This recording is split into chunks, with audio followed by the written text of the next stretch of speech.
Marley was dead to begin with. There is no doubt whatever about that. The register of his burial was signed by the clergyman, the clerk, the undertaker, and the chief mourner. Old Marley was dead as a doornail. But Scrooge never painted out his name. There it stood, years afterwards, above the warehouse door. Scrooge and Marley. Scrooge made his eyes red, his thin lips blue, and spoke out shrewdly in his grating voice. Nobody ever stopped him in the street to say, "My dear Scrooge, how are you?" No beggars implored him to bestow a trifle. No children asked him what it was o'clock. And no man or woman ever once in all his life inquired the way to such and such a place of Scrooge. Once upon a time, on Christmas Eve, old Scrooge sat busy in his counting-house. It was cold, bleak, biting weather, and the fog came pouring in at every chink and keyhole. The door in Scrooge's counting-house was open, that he might keep his eye upon his clerk, who in a dismal little cell beyond, a sort of tank, was copying letters. Scrooge had a very small fire, but the clerk's fire was so very much smaller that he put on his white comforter and tried to warm himself at the candle. Suddenly the street door opened, and a cheerful voice, the voice of Scrooge's nephew, cried, "A Merry Christmas, Uncle!" "Christmas? Bah! Humbug!" "Christmas a humbug? Oh, you don't mean that, I'm sure, Uncle." "I do. Merry Christmas. What reason have you to be merry? What's Christmas to you but a time for paying bills without money, a time for finding yourself a year older and not an hour richer? Bah! Every idiot who goes about with Merry Christmas on his lips should be boiled with his own pudding and buried with a stake of holly through his heart." Come, Uncle, dine with us tomorrow. I'll see you damned first. But why? Keep Christmas in your own way and let me keep it in mine. But you don't keep it. Let me leave it alone, then. Why did you get married? Because I fell in love. Because you fell in love. Good afternoon. Oh, I'm sorry for you, Uncle, with all my heart. But I'll keep my Christmas humor to the last. A Merry Christmas. Good afternoon. And a Happy New Year. Good afternoon. His nephew left, only stopping to bestow the greetings of the season on the clerk, who, cold as he was warmer than Scrooge, for he returned them cordially. "And a very Merry Christmas to you, too, sir." There's another fellow, my clerk, with 15 shillings a week, a wife and family, talking about a Merry Christmas. I'll retire to Bedlam. But this lunatic, in letting Scrooge's nephew out, had let someone else in. It was a portly gentleman, pleasant to behold, who now stood with his hat off in Scrooge's office. "Scrooge and Marley's, I believe. Have I the pleasure of addressing Mr. Scrooge or Mr. Marley?" "Mr. Marley's been dead these 7 years. 7 years this very night." "At this festive season of the year, Mr. Scrooge, it is more than usually desirable that we should make some slight provision for the poor and destitute." Are there no prisons? "Plenty of prisons." And the union workhouses, are they still in operation? "I wish I could say they were not." The treadmill and the poor law are in full vigor? "Both very busy, sir." I'm glad to hear it. I don't make merry myself at Christmas, and I can't afford to make idle people merry. I help to support the establishments I've mentioned, and those who are badly off must go there. "Many would rather die." If they would rather die, they'd better do it, and decrease the surplus population. Good afternoon, sir. Seeing that it would be useless to pursue the matter further, the gentleman withdrew, and Scrooge resumed his labors with an improved opinion of himself. Meanwhile, the fog and darkness thickened so that people ran about with flaring links, proffering their services to go before horses and carriages and conduct them on their way. The ancient tower of a church, whose gruff old bell was always peeping slyly down at Scrooge out of a Gothic window, became invisible, and struck the hours and quarters in the clouds, with tremulous vibrations as if its teeth were chattering in its frozen head. The cold became intense. The brightness of the shops, where holly sprigs and berries crackled in the lamp heat of the windows, made pale faces ruddy as they passed. The Lord Mayor, in the stronghold of the mighty mansion house, gave orders to his 50 cooks and butlers to keep Christmas as a Lord Mayor's household should. And even the little tailor, whom he had fined 5 shillings on the previous Monday for being drunk and bloodthirsty in the streets, stirred up tomorrow's pudding in his garret, while his lean wife and baby sallied out to buy the beef. In the piercing, searching, biting cold, a boy stooped down at Scrooge's keyhole to regale him with a Christmas carol. But at the first sound of "God bless you, merry gentlemen, may nothing you dismay," Scrooge seized a ruler with such energy of action that the singer fled in terror, leaving the keyhole to the fog. At length the hour of shutting up the counting-house arrived. With an ill will, Scrooge dismounted from his stool, and the expectant clerk in the tank snuffed his candle out and put on his hat. "You'll want all day tomorrow, I suppose, Cratchit?" If quite convenient, sir. "It's not convenient, and it's not fair. If I was to stop half a crown for it, you'd think yourself ill-used, I'll be bound." It's only once a year, sir. Poor excuse for picking a man's pocket every 25th of December. I suppose you must have the whole day. Be here all the earlier next morning. The clerk promised he would, and Scrooge walked out with a growl. The office was closed in a twinkling, and the clerk, with the long ends of his white comforter dangling below his waist, for he boasted no greatcoat, went down a slide on Cornhill 20 times in honor of its being Christmas Eve, and then ran home to Camden Town as hard as he could pelt to play at blind man's buff. Scrooge took his melancholy dinner in his usual melancholy tavern, and having read all the newspapers and beguiled the rest of the evening with his banker's book, went home to bed. He lived in chambers which had once belonged to his deceased partner. They were a gloomy suite of rooms in a lowering pile of building up a yard, where the fog and frost hung about the black old gateway. There was nothing at all particular about the knocker on the door, except that it was very large, and Scrooge had seen it night and morning during his whole residence in that place. But when he put his key in the lock, he saw, in the knocker, Marley's face. Marley's face. It was not in impenetrable shadow, as the other objects in the yard were, but had a dismal light about it, like a bad lobster in a dark cellar. The hair was curiously stirred, as if by a breath or hot air. And though the eyes were wide open, they were motionless. As Scrooge looked fixedly at this phenomenon, it became a knocker again. To say that he was not startled, or that his blood was not conscious of a terrible sensation, would be untrue. But he put his hand upon the key, turned it, walked in, and lighted his candle. He did pause, with a moment's irresolution, and he did look cautiously behind the door, as if he half expected to be terrified with the sight of Marley's pigtails sticking out into the hall. But there was nothing on the back of the door except the screws and nuts that held the knocker on. So he said, "Oh,"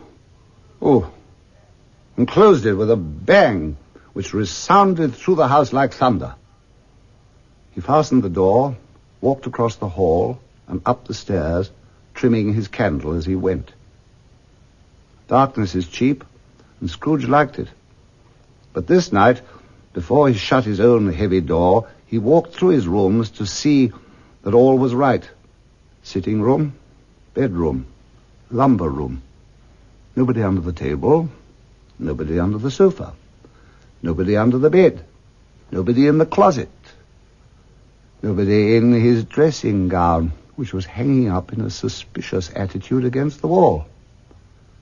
Quite satisfied, he closed his door and locked himself in, took off his cravat, put on his dressing gown and slippers and his nightcap, and sat down before the fire to take his gruel.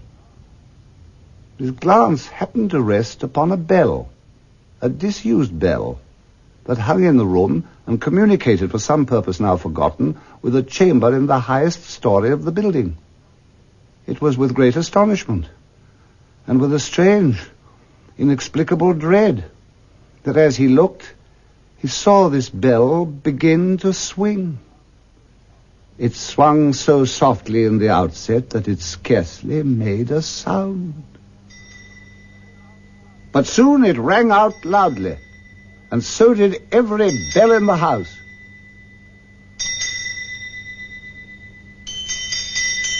They ceased as suddenly as they had begun, and were succeeded by a clanking noise, as if some person were dragging a heavy chain over the casks in the cellar, the door of which flew open with a booming sound.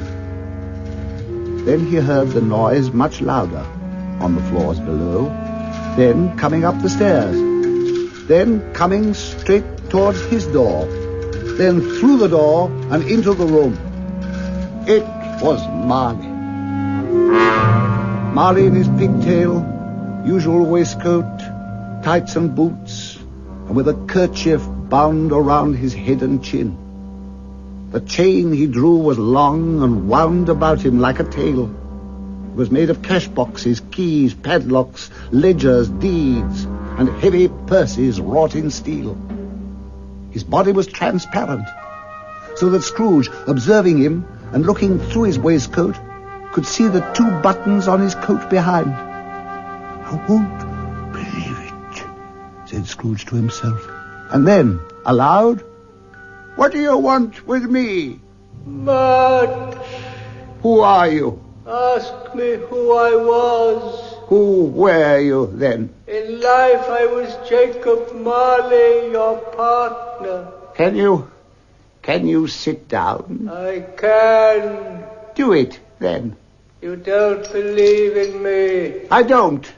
You may be an undigested bit of beef, a blot of mustard, a crumb of cheese, a fragment of an underdone potato. Humbug, I tell you. Humbug." At this the spirit raised a frightful cry, and shook its chain with such a dismal and appalling noise that Scrooge held on tight to his chair to save himself from falling in a swoon. But how much greater was his horror when the phantom, taking off the bandage round its head, as if it were too warm to wear indoors, its lower jaw dropped down upon its breast. Scrooge fell upon his knees, clasping his hands before his face. "Do you believe in me or not?" I must. You are fettered. Why?" "I wear the chain I forged in life. Is its pattern strange to you?" "Jacob, old Jacob Marley, oh, speak comfort to me, Jacob." "I have none to give. It comes from other regions, Ebenezer Scrooge.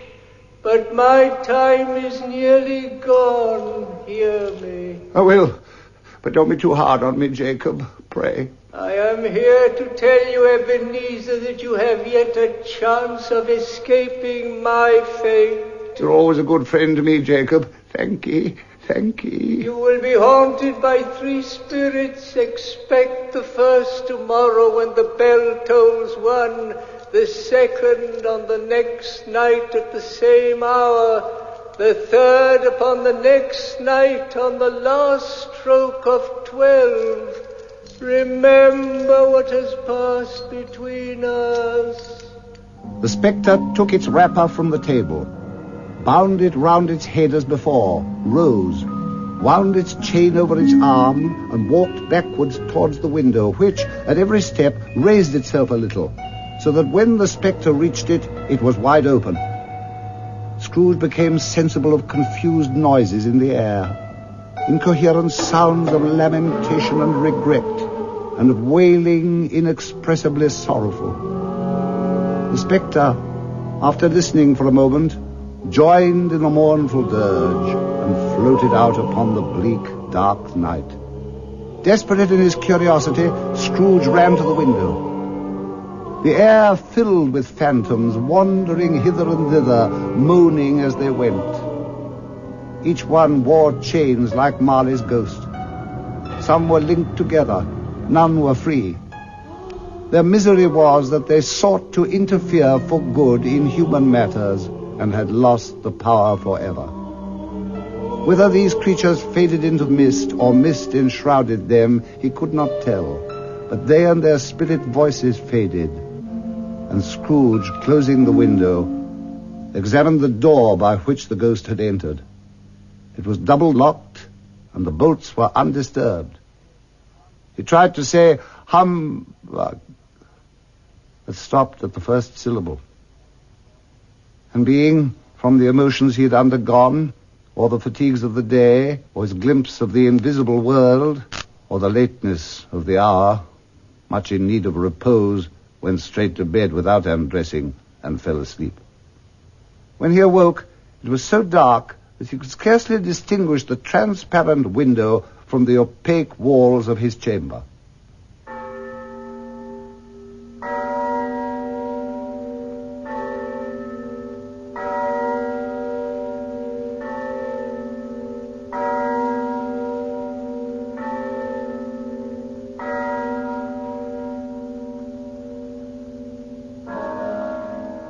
One, 2, 3, 4,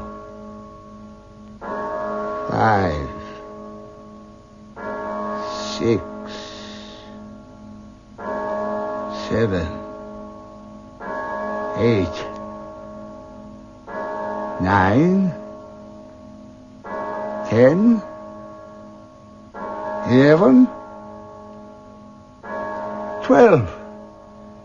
It was past 2 when I went to bed. An icicle must have got into the works.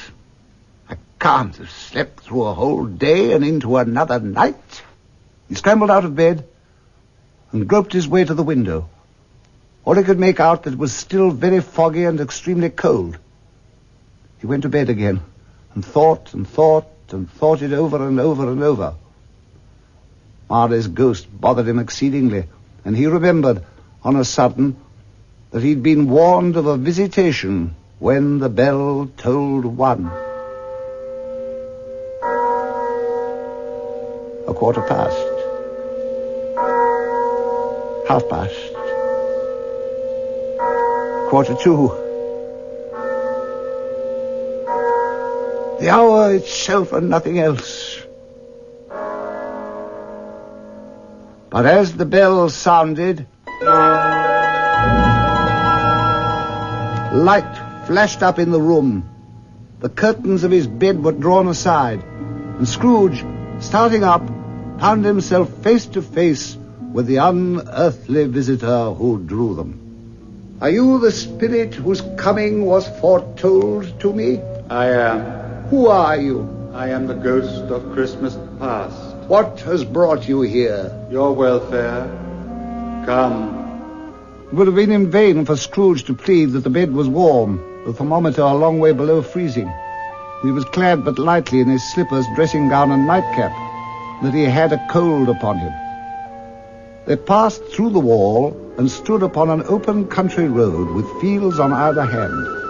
The city had entirely vanished. Not a vestige of it was to be seen. The darkness and the mist had vanished with it, but it was a clear, cold winter day with snow upon the ground. I was bred in this place. I was a boy here. You recollect the way? I could walk it blindfold. Strange to have forgotten it for so many years. They walked along the road, Scrooge recognizing every gate and post and tree, until a little market town appeared in the distance, with its bridge, its church, and winding river. Some shaggy ponies were trotting towards them with boys upon their backs, who called to other boys in country gigs and carts. All were in great spirits, and shouted to each other, until the broad fields were so full of merry music that the crisp air laughed to hear it. Scrooge knew and named them, every one.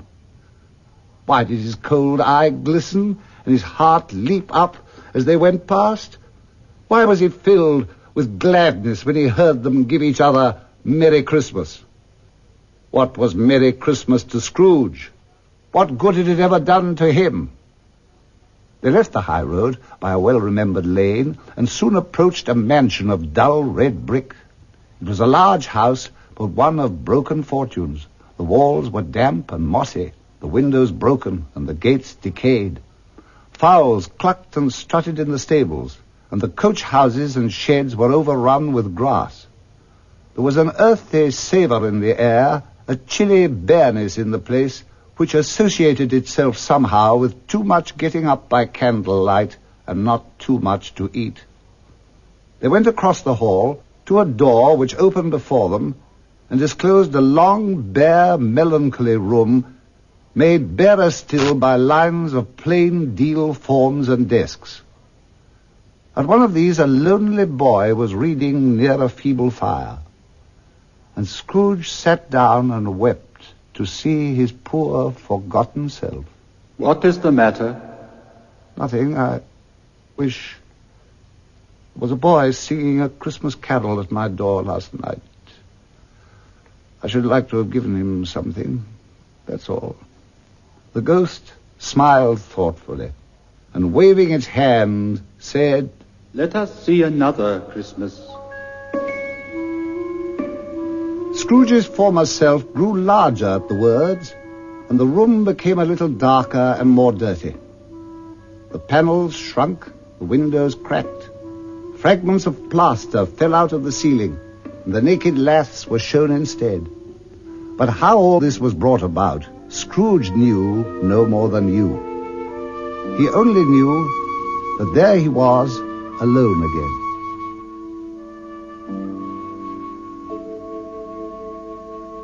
He was not reading now, but walking up and down despairingly.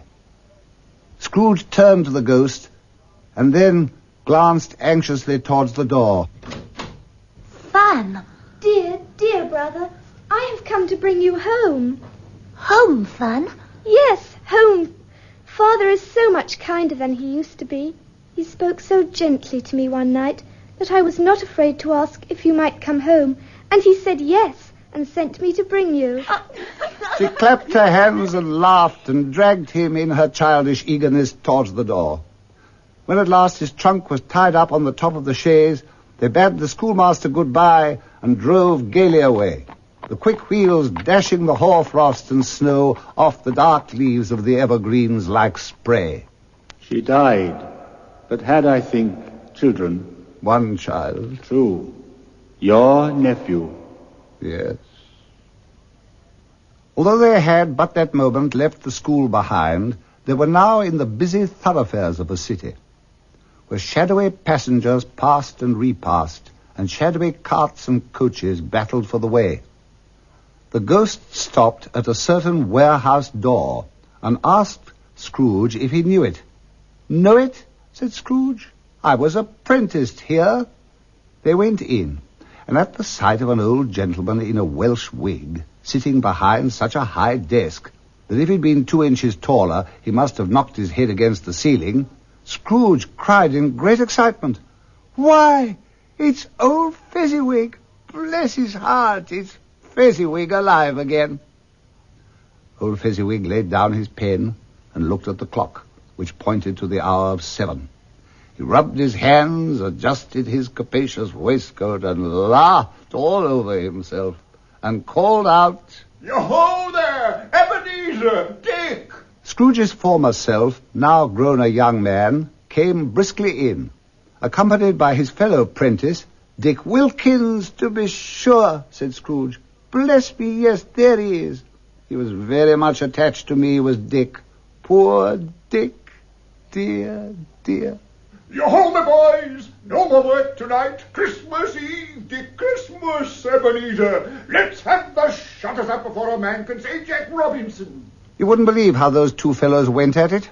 They charged into the street with the shutters, 1, 2, 3, had 'em up in their places, 4, 5, 6, barred 'em and pinned 'em, 7, 8, 9, and came back before you could have got to 12, panting like racehorses. Hilly-ho, clear away, my lads. Let's have lots of room here. Hilly-ho, Dick. Cheer up, Ebenezer. Clear away. There's nothing they wouldn't have cleared away, or couldn't have cleared away, with old Fezziwig looking on. It was done in a minute. The floor was swept and watered, the lamps were trimmed, fuel was heaped on the fire, and the warehouse was as snug and warm and dry and bright as a ballroom should be. In came a fiddler with a music book and went up to the lofty desk and made an orchestra of it, and tuned like 50 stomach aches. In came Mrs. Fezziwig, one vast, substantial smile. In came the 3 Miss Fezziwigs, beaming and lovable. In came the 6 young followers whose hearts they broke. In came all the men and women employed in the business. In came the housemaid with her cousin, the baker. In came the cook with her brother's particular friend, the milkman. In came the boy from over the way. In they all came, one after another, some shyly, some boldly, some gracefully, some awkwardly, some pushing, some pulling. In they all came, anyhow and everyhow. There were dances, there were forfeits, and more dances, and there was cake, and there was negus, and there was a great piece of cold roast, and there was a great piece of cold boiled, and there were mince pies and plenty of beer. But the great effect of the evening came after the roast and the boiled, when the fiddler struck up Sir Roger de Coverley and old Fezziwig stood out to dance with Mrs. Fezziwig.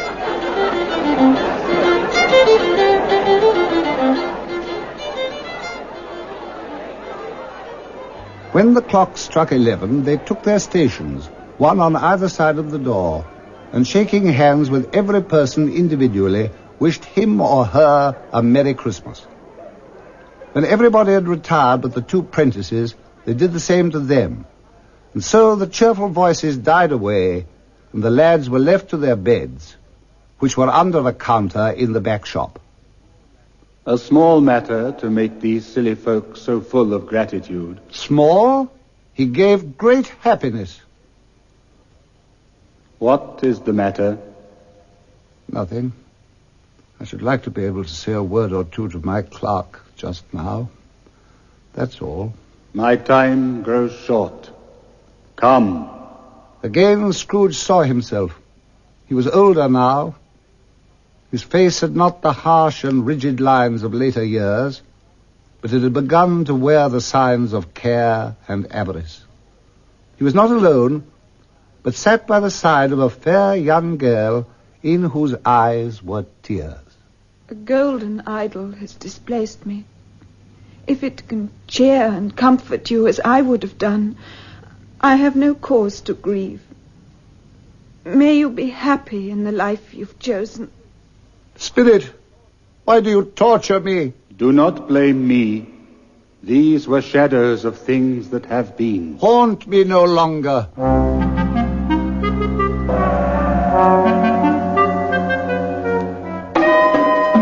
Scrooge turned upon the ghost, and seeing that it looked upon him with a face in which there were fragments of all the faces it had shown him, wrestled with it. It did not resist, but he, overcome by an irresistible drowsiness, had barely time to reel to bed before he sank into a heavy sleep. Awakening in the middle of a prodigiously tough snore, Scrooge had no occasion to be told that the bell was again upon the stroke of 1. But being prepared for almost anything, he was not by any means prepared for nothing. Consequently, when the bell struck and no shape appeared, he was taken with a violent fit of trembling. 5 minutes, 10 minutes, a quarter of an hour went by, yet nothing came.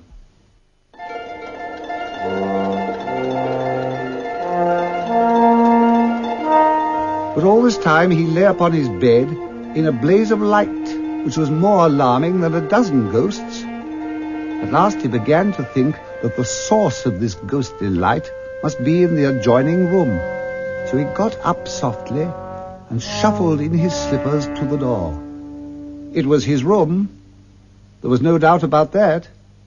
But walls and ceiling were so hung with living green that it looked a perfect grove, from every part of which bright gleaming berries glistened. The crisp leaves of holly, mistletoe, and ivy reflected back the light as if so many little mirrors had been scattered there. Heaped on the floor were turkeys, geese, game, poultry, brawn. Great joints of meat, sucking pigs, long wreaths of sausages, mince pies, plum puddings, barrels of oysters, red-hot chestnuts, cherry-cheeked apples, juicy oranges, luscious pears, immense twelfth cakes, and seething bowls of punch. And amongst them sat a jolly giant, glorious to see. Come in. I am the ghost of Christmas present. Spirit, conduct me where you will. I went forth last night on compulsion and learnt a lesson which is working now. If you have aught to teach me, let me profit by it. Touch my robe. Scrooge did what he was told and held it fast. Holly, mistletoe, red berries, ivy, turkeys, geese, game, poultry, brawn, meat, sausages, oysters, pies, puddings and fruit all vanished instantly. So did the room, the fire, the ruddy glow, the hour of night, and they stood in the city streets on Christmas morning. The sky was gloomy, and the shortest streets were choked with a dingy mist, half thawed, half frozen, whose heavier particles descended in a shower of sooty atoms, as if all the chimneys in Great Britain had, by one consent, caught fire and were blazing away to their heart's content. The poulterers' shops were still half open, and the fruiterers were radiant in their glory. There were great round pot-bellied baskets of chestnuts, shaped like the waistcoats of jolly old gentlemen, lolling at the doors and tumbling out into the street in their apoplectic opulence. There were ruddy, brown-faced, broad-girthed Spanish onions, shining in the fatness of their growth like Spanish friars, and winking from their shelves in wanton slyness at the girls as they went by, glancing demurely at the hung-up mistletoe. There were pears and apples clustered high in blooming pyramids. There were bunches of grapes made in the shopkeeper's benevolence to dangle from conspicuous hooks that people's mouths might water gratis as they passed. There were piles of filberts, mossy and brown, recalling in their fragrance ancient walks among the woods and pleasant shufflings ankle-deep through withered leaves. There were Norfolk biffins, squab and swarthy, setting off the yellow of the oranges and lemons, and in the great compactness of their juicy person, urgently entreating and beseeching to be carried home in paper bags and eaten after dinner. The grocers, oh, the grocers, nearly closed, but perhaps 2 shutters down or 1. But through those gaps, such glimpses. It was not alone that the scales descending on the counter made a merry sound, or that the twine and roller parted company so briskly, or that the canisters were rattled up and down like juggling tricks, or even that the blended scents of tea and coffee were so grateful to the nose, or that the raisins were so plentiful and rare, the almonds so extremely white, the sticks of cinnamon so long and straight, the other spices so delicious, the candied fruits so caked and spotted with molten sugar as to make the coldest looker-on feel faint and subsequently bilious. Nor was it that the figs were moist and pulpy, or that the French plums blushed in modest tartness from their highly decorated boxes, or that everything was good to eat and in its Christmas dress. But the customers were all so hurried and so eager, in hopeful promise of the day, that they tumbled up against each other, crashing their wicker baskets wildly, and left their purchases on the counter, and came running back to fetch them, and committed 100 of the like mistakes in the best humour possible. They went on, invisible, straight to his clerk's dwelling, where they saw Mrs. Cratchit, Bob Cratchit's wife, dressed out poorly in a twice-turned gown, but brave in ribbons which make a goodly show for 6pence. And she laid the cloth, assisted by Belinda Cratchit, also brave in ribbons, while Master Peter Cratchit plunged a fork into the saucepan of potatoes, and getting the corners of his monstrous shirt collar, Bob's private property, conferred upon his son an heir in honour of the day, into his mouth, rejoiced to find himself so gallantly attired. And now the 2 smaller Cratchits, boy and girl, came tearing in, screaming that outside the baker's they'd smelt the goose and known it for their own. And, basking in luxurious thoughts of sage and onion, these young Cratchits danced about the table and exalted Master Peter Cratchit to the skies, whilst he blew the fire until the slow potatoes bubbling up knocked loudly at the saucepan lid to be let out and peeled. Where's your precious father and your brother, Tiny Tim? Is Martha, Mother? Hurrah! There's such a goose, Martha. God bless your heart alive, me dear. How late you are. Oh, we'd a deal of work to finish, Mother. Oh, well, never mind so long as you come. Sit you down before the fire and have a warm, Lord bless you. No, here's Father coming and Tiny Tim. Hide, Martha. Hide. So Martha hid herself, and in came little Bob Cratchit with at least 3 feet of comforter, exclusive of the fringe, hanging down before him, and his threadbare clothes darned up and brushed to look seasonable. Why, where's our Martha? Not coming. Not coming? Not coming upon Christmas Day? Here I am, Father. Martha, my dear. And how did little Tim behave? Was good as gold and better. He gets thoughtful sitting by himself so much and thinks the strangest things you ever heard. He told me coming home that he hoped the people saw him in the church because he was a cripple, and it might be pleasant to them to remember upon Christmas Day who made lame beggars walk and blind men see. Bob's voice was tremulous when he told them this, and trembled more when he said that Tiny Tim was growing strong and hearty. Soon the active little crutch was heard upon the floor, and in came Tiny Tim, escorted by his brother and sister to his stool before the fire.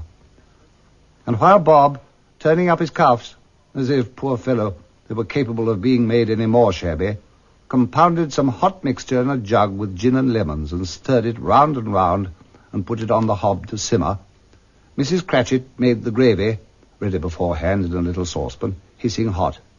Master Peter mashed the potatoes with incredible vigor. Miss Belinda sweetened the apple sauce, and Martha dusted the hot plates. Then Bob took Tiny Tim beside him in a tiny corner of the table. The 2 young Cratchits set chairs for everybody, not forgetting themselves, and mounting guard upon their posts, crammed spoons in their mouths, lest they should shriek for goose before their turn came to be helped. At last the dishes were set on, and grace was said. It was succeeded by a breathless pause, as Mrs. Cratchit, looking slowly all along the carving knife, prepared to plunge it in the breast of the goose. But when she did, and when the long-expected gush of stuffing issued forth, a murmur of delight arose all around the board, and even Tiny Tim beat on the table with the handle of his knife and feebly cried, "Hurrah!" Bob said he didn't believe there ever was such a goose cooked. Its tenderness and flavor, size and cheapness were themes of universal admiration. Eked out by apple sauce and mashed potatoes, it was sufficient dinner for the whole family.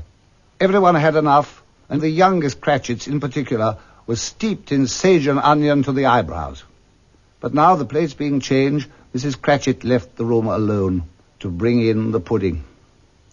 In half a minute she returned, flushed but smiling proudly, with the pudding like a speckled cannonball blazing in a half-quartern of ignited brandy. Oh, a wonderful pudding. Everybody had something to say about it, but nobody said or thought it was at all a small pudding for a large family. Any Cratchit would have blushed to hint at such a thing. At last the dinner was all done, the cloth was cleared, the hearth swept, and the fire made up. The compound in the jug being tasted and considered perfect, apples and oranges were put upon the table and a shovelful of chestnuts on the fire. Then all the Cratchit family drew around the hearth, and Bob proposed. A Merry Christmas to us all, my dears. God bless us. God bless us. God bless us. Everyone. Spirit, tell me if Tiny Tim will live. I see a vacant seat in the chimney corner and a crutch without an owner. If these shadows remain unaltered by the future, the child will die. No, no. What of it? If he be like to die, he had better do it and decrease the surplus population. Scrooge hung his head, overcome with penitence and grief, but raised it speedily on hearing his own name. Mr. Scrooge! I give you Mr. Scrooge, the founder of the feast. Oh, the founder of the feast, indeed. I wish I had him here. I'd give him a piece of my mind to feast upon. My dear, the children, Christmas Day. An odious, stingy, hard, unfeeling man is Mr. Scrooge, but I'll drink his health for your sake in the days, not for his. Long life to him, and Merry Christmas, and Happy New Year. Merry Christmas! They were not a handsome family. They were not well dressed. Their shoes were far from being waterproof. Their clothes were scanty. And Peter might have known, and very likely did, the inside of a pawnbroker's. But they were happy, grateful, pleased with one another, and contented with the time.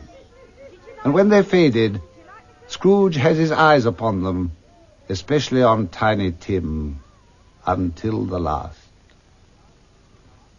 But now it was getting dark and snowing pretty heavily. And as they went along the streets, the brightness of the roaring fires in kitchens, parlors, and all sorts of rooms was wonderful. They came at last to a bright, dry, gleaming room in which sat Scrooge's nephew and his pretty, dimpled wife. He said that Christmas was a humbug, as I live. And he believed it, too. More shame for him, Fred. He's a comical old fellow, and to tell truth, not so pleasant as he might be. I'm sure he is very rich. But his wealth is of no use to him. He don't do any good with it. He don't even make himself comfortable. I have no patience with him. I'm sorry for him. Who suffers by his ill whims? Always himself. He takes it into his head to dislike us and won't come and dine with us, so he loses some pleasant moments which would do him no harm. But I pity him. And shall give him the same chance every year, whether he likes it or not. Mm-hmm. He may rail as much as he will at Christmas, but he can't help thinking better of it if I go there in good temper year after year and take his hand and say, "Uncle Scrooge, how are you?" If it only puts him in the vein to leave his poor clerk £50, that's something. It would be ungrateful not to drink his health. Here is a glass of mulled wine, and I say, "Uncle Scrooge, a Merry Christmas and a Happy New Year." The scene faded, and the bell struck 12. Scrooge looked about him for the ghost, and saw it not. But as the last stroke ceased to vibrate, he remembered the prediction of old Jacob Marley, and lifting up his eyes, beheld a solemn phantom, draped and hooded, coming like a mist along the ground towards him. It was shrouded in a deep black garment, which, concealing its head and form, left nothing visible save one outstretched hand. "Are you the ghost of Christmas yet to come?" cried Scrooge. The spirit didn't answer, but pointed onward with its hand. "You're about to show me things that have not happened, but will happen in the time before us? Is that so, spirit?" The upper portion of the garment was contracted for an instant, as if the spirit had inclined its head. Scrooge feared the silent shape so much that his legs trembled beneath him, and he could hardly stand, when the hand again pointed straight before them. They scarcely seemed to enter the city, but rather it seemed to spring up about them and encompass them of its own act. There they were, in the heart of it, among the merchants. The spirit stopped beside some businessmen, and Scrooge advanced to listen to them. "I don't know much about it. I only know he's dead." "When did he die?" "Last night, I believe." "What was the matter with him?" "God knows." "What's he done with his money?" "I haven't heard. Left it to his company, perhaps." "He hasn't left it to me, that's all I know." "It's likely to be a very cheap funeral. I don't know of anybody to go to it. Cold, isn't it?" "Seasonable for Christmas. Good morning." That was their meeting, their conversation, and their parting. Quiet and dark beside him stood the phantom with its hand outstretched. They went into an obscure part of the town where the ways were foul and narrow, the shops and houses wretched, the people half naked, drunken, slipshod, ugly, to a low-browed, beetling shop where iron, old rags, bottles, bones, and greasy offal were bought. Sitting among the wares he dealt in, by a charcoal stove made of old bricks, was a grey-haired rascal who took his pipe from his mouth as a woman with a heavy bundle slunk into the shop. Open it, Joe, and tell me the value. Every person has a right to take care of themselves. He always did. What you call these? Bed curtains? No, bed curtains. You don't mean you took 'em down, rings and all, with him lying there dead? Why not? You were born to make your fortune. Don't drop that oil on a blanket. His blankets? No, he isn't likely to take cold without them. The scene changed to a dark room with a bare, uncurtained bed, on which there lay a something covered up. Scrooge glanced towards the phantom. Its steady hand was pointing to the head. The motion of a finger would have disclosed the face. Scrooge had longed to do it, but he had no more power to withdraw the veil than to dismiss the spectre at his side. "Spirit, this is a fearful place. Who is the man?" The ghost of Christmas yet to come still did not speak, but conveyed him to a churchyard, walled in by houses, overrun by grass and weeds. The spirit stood among the graves and pointed down. "Answer me one question," said Scrooge. "Are those the shadows of things that will be, or are they shadows of things that may be only?" The ghost, immovable as ever, pointed downward to the grave by which it stood. Scrooge crept forward trembling, and following the finger, read upon the stone of the neglected grave his own name, Ebenezer Scrooge. "No, Spirit, no! I'm not the man I was. I will honor Christmas in my heart and keep it all the year. Tell me I may sponge away the writing on the stone." In his agony, he clutched the robes and caught the spectral hand. It sought to free itself, but he was strong in his entreaty and saw an alteration in the phantom's hood and dress. It shrank, collapsed, and dwindled down into a bedpost. Yes, and the bedpost was his own. The bed was his own. The room was his own. Blessed and happiest of all, the time before him was his own to make amends in. Oh, Jacob Marley, heaven and Christmas time be praised. He was so fluttered and so glowing with his good intentions that his broken voice could scarcely answer to his call, and his face was wet with tears. "They're not torn down," he cried, folding one of the bed curtains in his arms. "They're here. The shadow of things that would have been may be dispelled. They will be. I know they will." His hands were busy with his garments, turning them inside out, putting them on upside down, tearing them and mislaying them. I don't know what to do," he cried, making a perfect cool of himself with his stockings.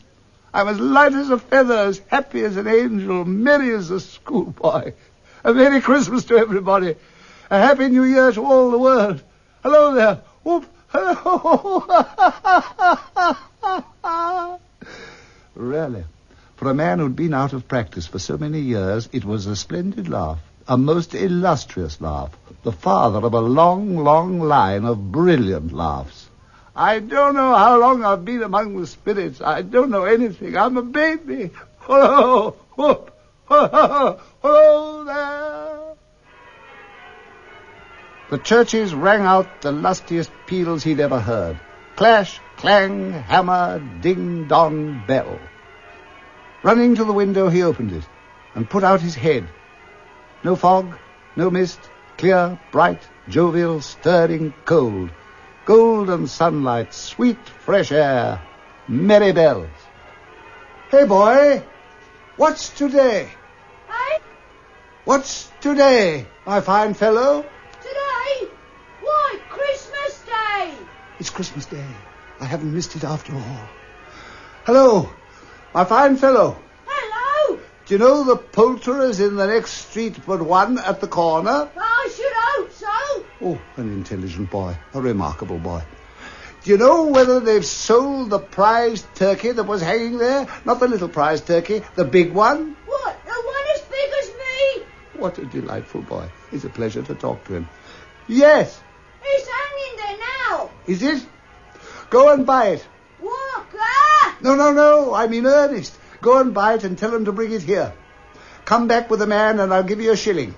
Come back with him in less than 5 minutes and I'll give you half a crown. The boy was off like a shot. I'll send it to Bob Cratchit's, whispered Scrooge, rubbing his hands and splitting with a laugh. He shan't know who sends it. It's twice the size of Tiny Tim. The hand in which he wrote the address was not a steady one, but write it he did, somehow, and went downstairs to open the street door, ready for the poulterer's man. Here's the turkey. Hello, whoop, how are you? Merry Christmas. It was a turkey. He never could have stood upon his legs, that bird. He'd have snapped them off in a minute, like sticks of sealing wax. It's impossible to carry that to Camden Town. You must have a cab. The chuckle with which he said this, the chuckle with which he paid for the turkey, and the chuckle with which he paid for the cab, and the chuckle with which he recompensed the boy, were only to be exceeded by the chuckle with which he sat down breathless in his chair again and chuckled till he cried. Shaving was not easy, for his hand shook very much, and shaving requires attention, even when you don't dance while you're at it. But if he'd cut off the end of his nose, he'd have put a piece of sticking plaster over it and been quite satisfied. He dressed himself all in his best, and at last got out into the streets. The people were pouring forth, and Scrooge looked so irresistibly pleasant that 3 or 4 good-humoured fellows said, "Good morning, sir. A Merry Christmas to you." He'd not gone far when, coming towards him, he beheld the portly gentleman who had walked into his counting-house the day before. "My dear sir," said Scrooge, quickening his pace and taking the old gentleman by both his hands, "how do you do? I hope you succeeded yesterday. A Merry Christmas to you, sir." Mr. Scrooge? Yes, that is my name, and I fear it may not be very pleasant to you. Allow me to ask your pardon. Will you have the goodness to accept 200 guineas? Lord bless me.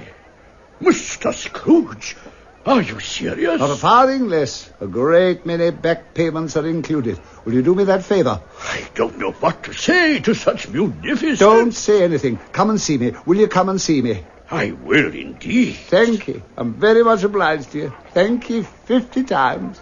Bless you. He went to church and walked about the streets and watched the people hurrying to and fro, and patted children on the head, and questioned beggars, and looked down into the kitchens of houses and up to the windows. He never dreamt that any walk, that anything could give him so much happiness. In the afternoon he turned his steps towards his nephew's house. He passed the door a dozen times before he had the courage to go up and knock, but he made a dash and did it.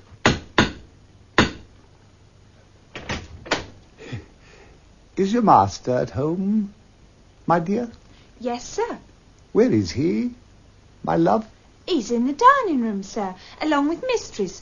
I'll show you if you please. Thank you. He knows me. I'll go in, my dear. Fred, it's I, your Uncle Scrooge. I've come to dinner. Will you let me in, Fred? Let him in. It was a mercy he didn't shake his arm off. He was at home in 5 minutes. Nothing could be heartier. His niece looked just the same. So did the plump sister when she came. So did everyone when they came. Wonderful party, wonderful games, wonderful happiness. But he was early at the office next morning. Oh, he was early there. If he could only be the first and catch Bob Cratchit coming late. That was the thing he'd set his heart upon. And he did it. Yes, he did. The clock struck 9. No Bob. 1:15. No Bob. He was full 18 minutes and a half behind his time. Scrooge sat with his door wide open, that he might see him come into the tank. His hat was off before he opened the door. His comforter, too. He was on his stool in a jiffy, driving away with his pen as if he were trying to overtake 9 o'clock. Hello. What do you mean by coming here at this time of day? I'm very sorry, sir. I am behind my time. Yes, I think you are. Step this way, sir, if you please. I was making rather merry yesterday, sir. It's only once a year, sir. It shall not be repeated. I'm not going to stand this sort of thing any longer. I am about to raise your salary. Bob trembled and got nearer to the ruler. He had a momentary idea of knocking Scrooge down, holding him, and calling to the people in the court for help and a straight waistcoat. A Merry Christmas, Bob. A merrier Christmas, my good fellow, than I've given you for many a year. I'll raise your salary. We'll discuss your affairs this very afternoon over a Christmas bowl of smoking bishop, Bob. Make up the fires and buy another coal scuttle. Scrooge was better than his word. He did it all and infinitely more. And to Tiny Tim he was a second father. He became as good a friend, as good a master, and as good a man as the good old city knew. Some people laughed to see the alteration in him, but he let them laugh, and little heeded them, for his own heart laughed, and that was good enough for him. He had no further intercourse with spirits, but lived upon the total abstinence principle ever afterwards. And it was always said of him that he knew how to keep Christmas well. May that be truly said of us and all of us. And so, as Tiny Tim observed, God bless us, every one.